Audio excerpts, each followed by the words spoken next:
এফালৰ পৰা 6 মানে কোন ফালৰ পৰা 6 মানে ফিটাৰ উল্টা সাইডৰ পৰা এটো তো এটো মাজতে হ'ব যেন 6 এনেকৈ 6 আৰু বাস 6 হাফ আছে যদি মোৰ লোৱাৰ চেষ্টে 7 আছে 6ত মই ডাৰ্ট মাৰিলেছো ডাৰ্ট মোৰ ইয়াত গুছি ডাৰ্টৰ যদি স্ট্যান্ডাৰ্ড সাইজ সেইটো 4x4 হয় এটো সাইডত তাৰ যাব পাছত নেকৰ ডিপ একৰ্ডিং ডাৰ্ট এডজাস্ট হয় এটা মোৰ যদি এনেকৈ মোৰ নেকৰ ডিপ মোৰ ডাৰ্টত সোমাই গৈছে তেনে মোৰ ডাৰ্টটো শিফট কৰিব লাগিব অকমান সিফালে এতিয়া এটো ইয়াৰটা ইয়ালে 4 ইঞ্চ দেখিছা এটো 4 ইঞ্চ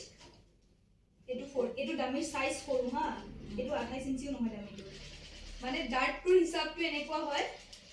মেম মাজৰ পৰা ল'ব লাগে এইটো পোৰশন দেখিছা 4 ইঞ্চি এইটোৱে ডাৰ্ট লাইন হয়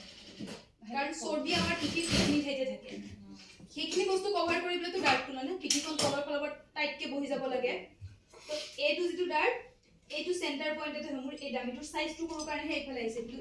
সেম সাইজ যদি লোৱা হয় এইটো ডাৰ্ট মোৰ ইয়াত আহিলে হয় এতিয়া এইটো ডাৰ্ট এই ফালৰ পৰা মই হাফ ইঞ্চ লম আৰু এই ফালৰ পৰা হাফ ইঞ্চ লম 1 ইঞ্চি হয় মোৰ ডাৰ্ট